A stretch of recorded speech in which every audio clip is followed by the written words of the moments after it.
आप लोगों का मैं स्वागत करता हूँ। एक ब्रीफ आउटलाइन में पहले दूंगा। इस साल हमारा 2022-23 का टूरिज्म सीजन ऑलमोस्ट स्टार्ट होने वाला है और कोविड का भी जो सिचुएशन इम्प्रूव हुआ है, हम एक्सपेक्ट करते हैं कि इस साल का हमारा टूरिज्म का सीज़न बहुत अच्छा रहेगा। बट टूरिज्म का एक अच्छा सीज़न का मतलब हमें बहुत सारी चीज़ों का ख्याल रखना होगा और हमारे लिए चैलेंज भी होगा। अगर इनफ्लो ज़्यादा रहा और हमारे पास जितने फैसिलिटीज़ इंफ्रास्ट्रक्चर है उसके साथ हमको टूरिज़्म को कैसे रेगुलेट करना है पूरे लद्दाख रीजन में, और कैसे नए लोकेशंस को हमें प्रमोट करके टूरिस्ट को नए लोकेशंस तक पहुंचाना है, विलेजेस तक पहुंचा के सबको इसका बेनिफिट मिले, वो कैसे करना है उस पर हम काफ़ी काम कर रहे हैं। टूरिज़्म प्रमोशन के लिए हमने last year onwards Covid improve होते ही बहुत सारे इनिशिएटिव्स हमने लिए हैं। कुछ इनिशिएटिव्स जैसे जितने भी टूर एंड ट्रैवल मार्ट होते हैं, एक तो हमारा दुबई एक्सपो पहले ही हुआ था, पहले ही ब्रीफिंग में मैं आप लोगों को बता चुका हूँ, उसमें टूरिज़्म का अच्छा हमारा एक्सपोजर रहा था। और रिसेंटली हम outward travel mart OTM Mumbai में हम गए थे। उसमें हमारे लद्दाख से पूरे टूरिज़्म सेक्टर के जितने स्टेक होल्डर्स है, तो हमारे ऑलमोस्ट 36 स्टॉल्स हमने मुंबई में लगवाए थे टूरिज़्म पवेलियन लद्दाख में, और इतना अच्छा हमें रिस्पॉन्स मुंबई में देखने को मिला। तो इससे एक्सपेक्टेशन ये है कि हमारा डोमेस्टिक जो टूरिस्ट है उसका अराइवल बहुत ज़्यादा होगा, और लद्दाख जो पवेलियन था हमारे टूरिज़्म का, उसको न्यू डेस्टिनेशन का इस साल का मुंबई और टीम में फर्स्ट प्राइज़ भी मिला है। तो ये लद्दाख के लोगों के लिए और टूरिज़्म सेक्टर के स्टेक होल्डर्स के लिए बहुत बड़ी बात है। अब टूरिज़्म के साथ साथ हम last year onwards honourable LG के डायरेक्शन पे क्लीनलीनेस का एक ड्राइव हम चला रहे हैं, और वो क्लीनलीनेस हमें अब ऑलमोस्ट डेली बेसिस पे करना होगा। तो टूरिज़्म डिपार्टमेंट ने हमने इस साल सोचा है जहाँ पे फुटफॉल टूरिस्ट का ज़्यादा है वहाँ पे हम थोड़ा सा फूड टूरिज़्म डिपार्टमेंट भी मेंटेन करेंगे, क्योंकि लद्दाख में बहुत सारे लोकेशंस ऐसे हैं जो म्यूनिसिपल एरियाज़ में नहीं है, तो विलेजेस में ज़्यादा मैनेजमेंट नहीं है वेस्ट डिस्पोजल का, वेस्ट कलेक्शन का, वेस्ट को आपको कहाँ पे लेके जाना है, उसका सेग्रीगेशन कैसे करना है। तो टूरिज़्म कुछ स्पॉट्स पे इस साल हम टूरिज़्म डिपार्टमेंट की तरफ से हम मैनेज करने की कोशिश करेंगे, और साथ में रेगुलेशन के लिए टूरिस्ट फुटफॉल की बढ़ते ही उसमें बहुत सारी चीज़ें और भी आ जाते हैं। ह्यूमन बिहेवियर ऐसा होता है कि बहुत सारे लोग बहुत सारी लिबर्टी लेते हैं, उससे रिस्क भी होता है हर एक को, क्योंकि लद्दाख में रिवर भी है तो समर में बहुत फ्लो ज़्यादा होता है, और माउंटेनस रीजन में बहुत सारे लोग ये ऑफ रोडिंग करते हैं, बहुत सारे सिक्लूडेड एरियाज में जाते हैं, रिस्की भी होता है। तो हम पुलिस का भी कुछ जगहों पे मैनेजमेंट हम रखेंगे, पोस्ट करवाने को हम सोच रहे हैं, और वो हम जल्दी करेंगे। तो अप्रैल के एंड तक हमारा ये सारे जितने भी प्रिपरेशन हमें करना है, प्लेसमेंट करना है, वो हम कर लेंगे। अब बॉर्डर टूरिज़्म को हम बढ़ावा देना चाहते थे। सिटीज़ में तो ऑलरेडी हमारे पास इंफ्रास्ट्रक्चर है, और जितने भी हमारे एंटरप्रेन्योर्स से लेकर इन्वेस्टर्स है सिटीज़ में इन्वेस्ट करते हैं इंफ्रास्ट्रक्चर में।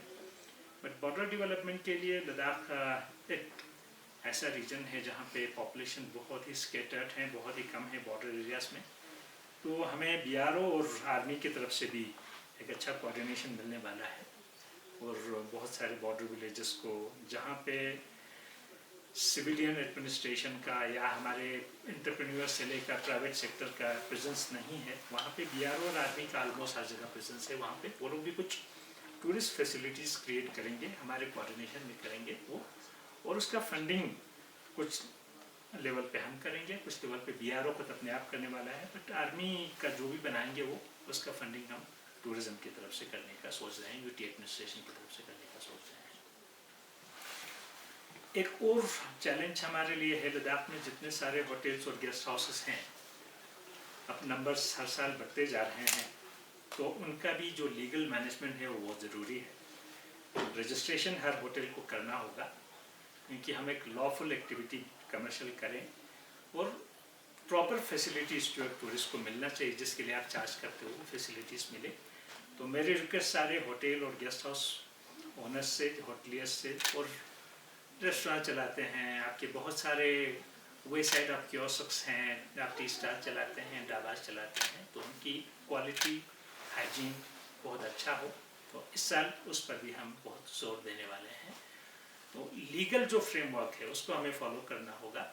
लास्ट 2 साल में कोविड के टाइम में बहुत सारी चीज़ें नहीं हुआ है, बट इस साल से उसमें अब ज़्यादा रिलैक्सेशन नहीं होगा।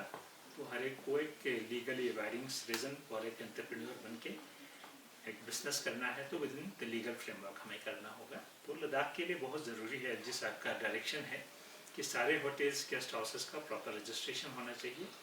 कुछ इश्यूज रजिस्ट्रेशन में अगर है एनओसी का, तो वो हम सॉर्ट आउट करने की कोशिश कर रहे हैं। तो ये एक मैं सभी को मैसेज देना चाहता हूँ आप लोगों के माध्यम से कि सारे इसको फॉलो करें।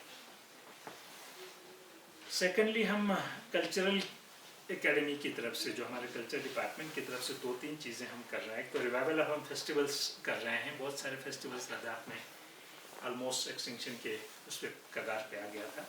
तो उसमें से एक हमारा लोसर का बहुत सारे गाँव में नहीं हो रहा है, उसको हम फिर से रिवाइव कर रहे हैं। इस साल कोविड की वजह से हम बहुत सारी जगह नहीं कर पाए, पर कुछ गाँव में हमने लोसर का किया था। सिमिलरली ममनी कुछ होता है, पहले विंटर में फेस्टिवल्स वो नहीं हो रहा था, वो भी हमने काफ़ी सारे गाँव में इस साल प्रोग्राम रखा था, बट लिमिटेड हमने एरियाज में किया है। तो आगे हम इनको बढ़ावा देंगे। सिमिलरली अभी रिसेंटली हमने जो नौरोज़ का, जो हमारे यहाँ पे बल्ती जहाँ पे पॉपुलेशन होते हैं वो लोग करते थे, तो इस साल तुर्तुक, तक्षी, बुगदांग और हरदास वगैरह में हमने वो किया है। तो ये वाले फेस्टिवल्स हम इनको बढ़ावा देंगे। जो ट्रेडिशनल फेस्टिवल्स लद्दाख में चलता था उसको हम प्रमोट करेंगे, उसको हम टूरिस्ट तक पहुंचा के। तो अल्टीमेट हमारा एम ये होगा कि टूरिस्ट को पहुंचाना होगा गांव-गांव में। रिसेंटली हमारा फिर फेस्टिवल स्टार्ट होगा आपका एप्रिकॉट ब्लॉसम का। उसके लिए भी हमारे फील्ड ऑफिसर्स ने प्रिपरेशन किया है। ऑलमोस्ट जहाँ जहाँ पे एप्रिकॉट होता है वहाँ काफ़ी सारे, हर गांव में तो नहीं कर सकते, 2-3 गांव को क्लब करके हम वो फेस्टिवल्स भी अप्रैल के महीने में वो प्लान कर रहे हैं। वो सारा डेट ऑलमोस्ट फिक्स हो चुका है उसका। एक बहुत ही हमारा इम्पोर्टेंट काम चल रहा है लिस्टिंग ऑफ हेरिटेज साइट्स और विलेज हिस्ट्री राइटिंग का। उसका ऑलरेडी काम कमिटीज़ बन चुके हैं। काम हेरिटेज लिस्टिंग में काफ़ी कुछ हो चुका है, बट हेरिटेज में मेरा एक रिक्वेस्ट पूरे लद्दाख के लोगों से, और लद्दाख में चाहे वो लद्दाख के लोकल हों या बाहर के हों, कंट्रैक्टर्स हों या कोई भी काम करने वाला हो, लद्दाख के कोने कोने में बहुत सारे पेट्रोग्लिफ्स हैं, हमारे शॉर्टेंस हैं, मनेस हैं, हिस्टोरिकल साइट्स हैं। बहुत जगह से मुझे रिपोर्ट आता है कि डिफेसमेंट हो रहा है। पेट्रोग्लिफ्स जो पत्थरों पे होते हैं, पत्थरों पे लिखा जा रहा है, तोड़ा जा रहा है। तो जहाँ जहाँ मेरे नोटिस में आता है वहाँ तो हम लोगों को बेच के वहाँ के जितने भी आपके पब्लिक रिप्रेजेंटेटिव्स हैं, गाँव के जितने भी सरपंच हैं या काउंसलर हैं या वहाँ के गोबा होते हैं, उनसे मिलके हम कोशिश कर रहे हैं कि इनको कैसे प्रिजर्व करें, इनका कैसे इनको हम सेफ रखें। तो अल्टीमेटली जहाँ जहाँ पेट्रोग्लिफ्स की बात है, पेट्रोग्लिफ्स हमारा हिस्ट्री है लद्दाख का, ये हज़ारों साल पुराने भी हैं। तो इन्हीं से लद्दाख कैसे इवॉल्व हुआ, लद्दाख में पॉपुलेशन कब आए, क्या हुआ, ये सारे पूरी एक कौम की हिस्ट्री, एक जगह की हिस्ट्री इन्हीं से हमें मिलती है। तो इनका प्रिजर्वेशन बहुत ज़रूरी है। जहाँ पे 1-2 पेट्रोग्लिफ्स हों, छोटे छोटे पत्थर हों, तो उनको हम वहाँ से लिफ्ट करके एक रॉक का वो बनाना चाहते हैं म्यूज़ियम। तो रॉक म्यूज़ियम में हम रख लेंगे, बट टिल देन ये हम सबकी रिस्पॉन्सिबिलिटी है, पब्लिक रिप्रेजेंटेटिव से लेकर गाँव के लोगों से लेकर जितने भी लद्दाख में आते हैं। जहाँ भी आप लोगों को लगे कि कहीं पे पत्थर पे कुछ लिखा हुआ है, तो वो हमारी हिस्ट्री है, उसको काइंडली आप लोग डिफेस नहीं करें, उस पत्थर को तोड़े नहीं और उस पर लिखे भी नहीं, कोई नाम नहीं लिखें, कोई कुछ नहीं लिखें। तो इस तरह के आजकल मुझे बहुत सारे सोशल मीडिया पे आते हैं देखने को। ये मेरा रिक्वेस्ट होगा। और हमारा जो आर्काइव्स एंड आर्कियोलॉजी कल्चर के अंदर डिपार्टमेंट है, कोशिश कर रहा है, क्योंकि डिपार्टमेंट अभी नया नया JNK के टाइम में बहुत छोटा था, अभी बन रहा है डिपार्टमेंट। तो होपफुली इसमें मुझे सबका सपोर्ट मिलेगा। और ये हमारे जितने भी पेट्रोग्लिफ्स हैं और मनेस हैं, छोटेंस हैं, इनके साथ काइंडली आप लोग छेड़छाड़ नहीं करेंगे। वो जब तक हमारा कंप्लीट एक फ्रेमवर्क नहीं बनता, और बहुत जल्दी हम एक फ्रेमवर्क बनाना चाहते हैं उसका। कुछ लेबर का इश्यूज है। लेबर का तो मैं एक रिक्वेस्ट लेबर से लास्ट ईयर ऑनवर्ड्स में कर रहा हूँ। एक हमारा अपना building and other construction workers welfare board है, उसमें रजिस्ट्रेशन करते हैं, उससे उनको बहुत सारे बेनिफिट मिलता है। वो करें जितने भी हमारे लद्दाख के हैं, और उनको हर साल रिन्यू करना होता है। सेकंड, एक ई श्रम वेबसाइट है गवर्नमेंट ऑफ इंडिया का, उस पर चाहे वो माइग्रेंट लेबरर हो, चाहे वो लद्दाख का लेबरर हो, सबको कंपलसरीली आप लोगों को करना होगा। इससे आप लोगों को एक बहुत सारे बेनिफिट, एक ही बेनिफिट नहीं है, जितने सोशल सिक्योरिटी बेनिफिट्स हैं वो सारे बेनिफिट मिलते हैं। एक रजिस्ट्रेशन आप कहीं पे भी बैठ के आप अपने आप भी कर सकते हो। वेबसाइट बहुत इजी है, उसमें 2-3 डॉक्यूमेंट चाहिए आपको, आधार कार्ड और ये सब चाहिए। वो रजिस्ट्रेशन करेंगे तो आप लोगों को बहुत इससे बेनिफिट मिलेगा। तो ब्रीफिंग में मैं इतना ही बोलूँगा, बाकी आप लोगों के लिए थोड़े से ओपन कर दो। सर, ये रजिस्ट्रेशन गेस्ट हाउस होटल्स का कोई डेडलाइन है? How they have to do it? Deadline देखो, जब भी कोई आप इसमें 2-3 कैटेगरीज हैं। बिलो 6 रूम्स, जहाँ पे गेस्ट हाउसेस में 6 रूम से कम है, उसके रजिस्ट्रेशन में आप लोगों को पोल्यूशन कंट्रोल बोर्ड की NOC की ज़रूरत नहीं है। Okay.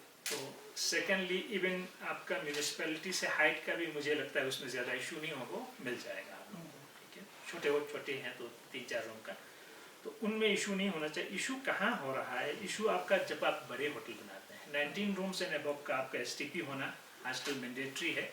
The honourable high court J&K Ladakh का ऑर्डर है कि जितने भी होटल्स हैं जिनका 6 रूम से अबव आपके अगर अकोमोडेशन फैसिलिटी है, तो उसमें आपको पोल्यूशन कंट्रोल बोर्ड का NOC चाहिए।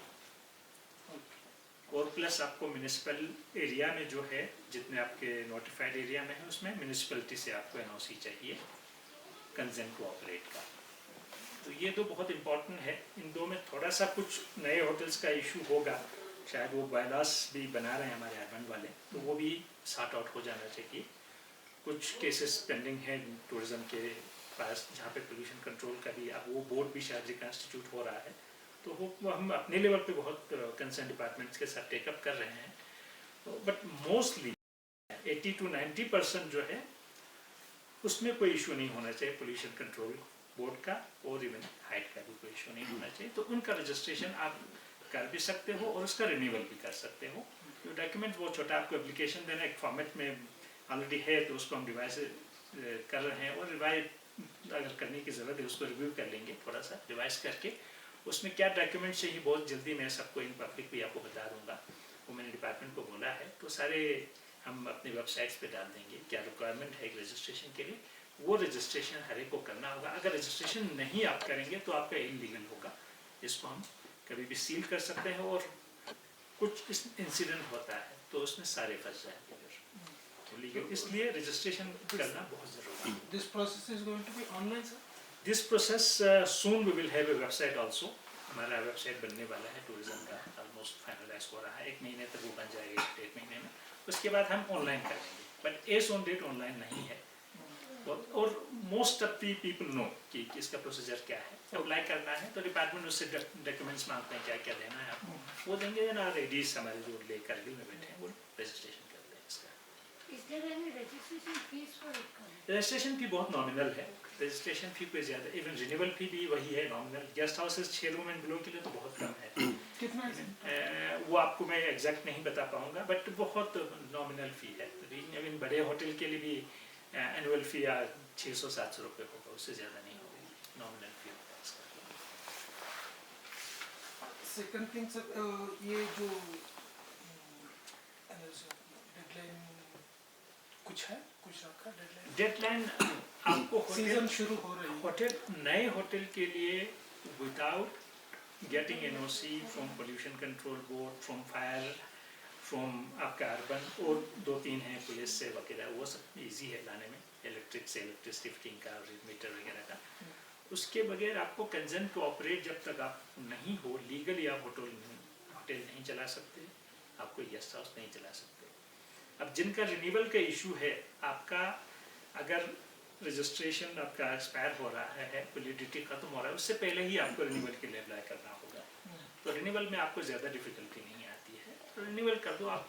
अब हम सोच रहे हैं, पहले 1-1 साल का करते थे, तो अभी हम उसको ईज ऑफ डूइंग बिजनेस में थोड़ा उसको हम 3 साल का भी कर लेंगे।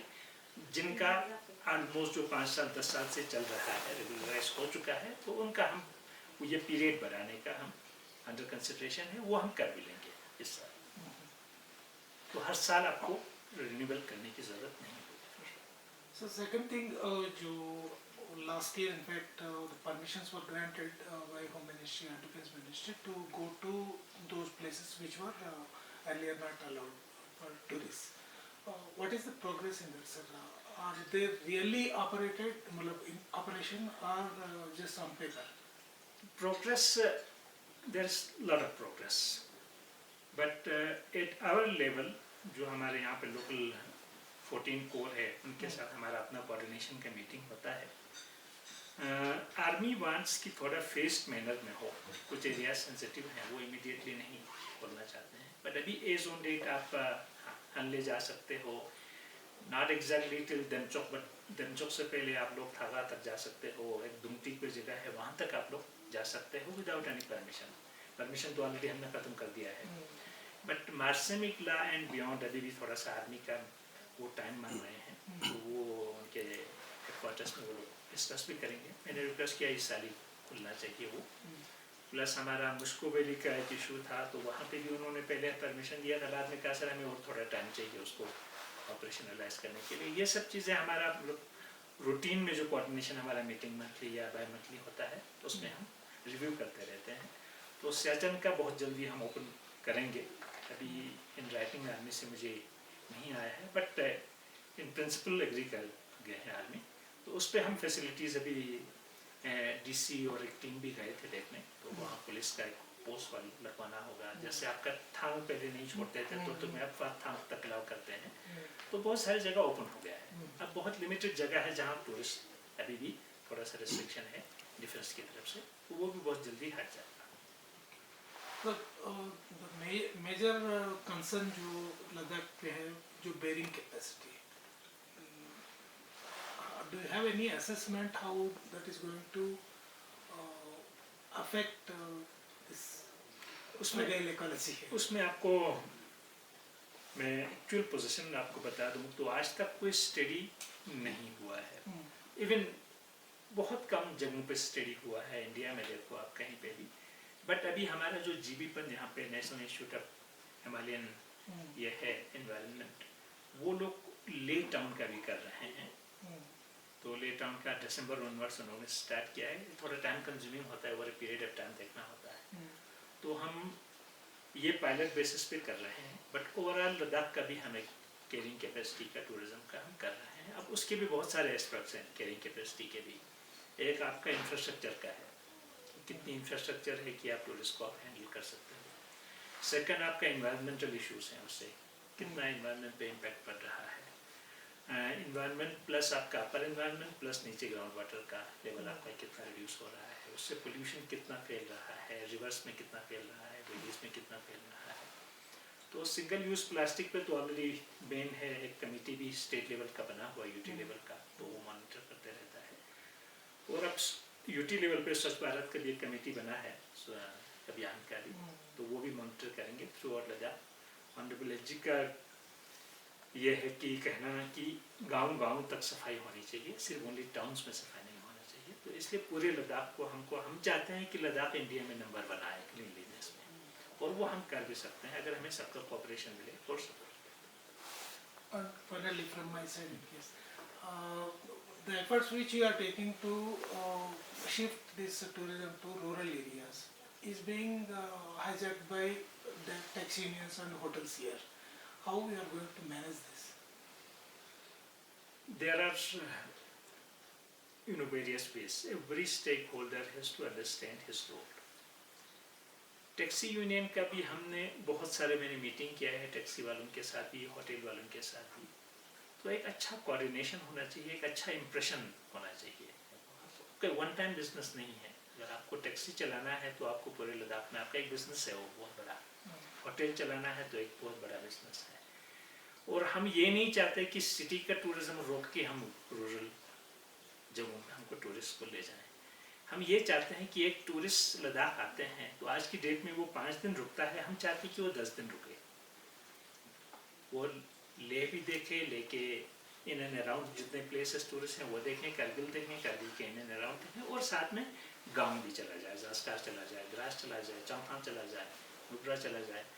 तो हमारा एम्फेसिस ये है, जहाँ पे भी हम प्रमोट करते हैं हम ये कहते हैं कि लद्दाख में आपको मिनिमम 15 डेज के लिए आना है। मुझे फ़ोन भी आता है बहुत सारे लोगों का, तो मैं कहता हूँ लद्दाख 5 दिन का तो कोई मतलब नहीं है लद्दाख आने का, आप 15 दिन के लिए आ जाओ, 20 दिन के लिए आ जाओ, even 20 days is not enough for Ladakh देखने के लिए। तो पर्पस यही होता है, और टूरिस्ट का भी देखो इमीडिएट इम्पैक्ट नहीं होगा, बट वो over a period of time ऐसे ही हो जाता है। अभी कोई यूरोप भी घूमने जाता है तो 1 महीने का प्रोग्राम बना के जाता है, वो 5 कंट्रीज घूम के आएगा, यूरोप का एक ही को आपको वीज़ा लेना होता है। तो वैसे ही लद्दाख भी आएंगे तो आजकल देखो नॉर्मली 1 वीक का प्रोग्राम बना के आता है टूरिस्ट, और बहुत सारे लोग आजकल पहले पूछते हैं कि कितने दिन का बनाना चाहिए प्रोग्राम, तो उसी हिसाब से अपना स्टे बढ़ा देगा, फुटफॉल भी बढ़ जाएगा और सभी को बिजनेस मिलेगा उससे। तो एक्चुअली वो टैक्सी यूनियंस का लड़ाई से आपको भी परिचय है इस पे, they don't allow this district taxi and other ones. ये जो प्रॉपर हमारे डिपार्टमेंट्स हैं, ट्रांसपोर्ट डिपार्टमेंट और एडमिनिस्ट्रेटिव मैटर है, वो लोग डील करेंगे। बट ये इशू थ्रू आउट इंडिया मैंने देखा है, क्योंकि मैं इंडिया में हर जगह रहा हूँ पोस्टिंग पे। ये एक्चुअल में मोनोपोली होता था पहले, अब वो धीरे धीरे जैसे ही मार्केट ओपन होता है तो मोनोपोली नहीं रहेगा। और मैंने तो यूनियन को भी कहा था कि आप लोग के अपने इंटरेस्ट में है कि आप लोग आपस में बैठ के उसको डिसाइड करो कैसे करना है। और एक अच्छा सिस्टम ये होता है, गवर्नमेंट ने एक परमिट दिया तो लीगली आप कहीं भी जा सकते हो, वो रिजॉल्व करेंगे ट्रांसपोर्ट डिपार्टमेंट और हमारे एडमिनिस्ट्रेशन में बैठ के, तो होपफुली एक अच्छा सा उसमें कोई रेजोल्यूशन होगा, सोल्यूशन आ जाएगा। Sir and finally air fares तो they are going up now, as tourism season opens there is no control on them, but इस साल हम एक्सपेक्ट कर रहे हैं कि फ़्लाइट्स की नंबर बढ़ जाएगी। एक इशू यहाँ पे लद्दाख में अभी भी हमारा टर्मिनल नहीं बना है, तो टैक्सिंग का इशू है, वहाँ पे पार्किंग का इशू है एयर का, तो कितना एकोमोडेट कर पाएगा। शायद इस साल एयरपोर्ट अथॉरिटी वाले भी कोशिश कर रहे हैं कि वो टाइम थोड़ा सा बढ़ा दे इवनिंग में, या 3-4 बजे तक फ्लाइट हो जाएंगे। तो लास्ट ईयर सपोज 17-18 फ्लाइट्स आते थे, अगर 20-25 फ्लाइट्स आए, 30 फ्लाइट्स आए, तो उससे जैसे विंटर में इस साल काफ़ी कंट्रोल रहा है आपको। अदरवाइज ले से दिल्ली जाने में, जम्मू श्रीनगर जाने में फेयर्स बहुत हाई होता था, बट इस साल बहुत वो रिस्ट्रिक्शन रहा उस पर, और वो वही था कि फ़्लाइट 6-7 आपका ऑपरेट हो रहा था। तो समर में इस साल हम एक्सपेक्ट कर रहे हैं कि फ़्लाइट्स बढ़ जाएंगे, और उससे ऑटोमेटिकली अब ये रेगुलेट होगा। कोई एयरलाइन से बात हुई सर? हम जो हमारा यूटी एडमिनिस्ट्रेशन का सिविल एविएशन डिपार्टमेंट है, वो वैसे भी कोशिश कर रहे हैं, और यूटी एडमिनिस्ट्रेशन भी बार बार गवर्नमेंट ऑफ इंडिया के साथ टेकअप कर रहा है कि फेयर्स पे थोड़ा सा कंट्रोल रखें। तो वो effort even home ministry level पे भी हो रहा है और इवन यूटी लेवल पे भी।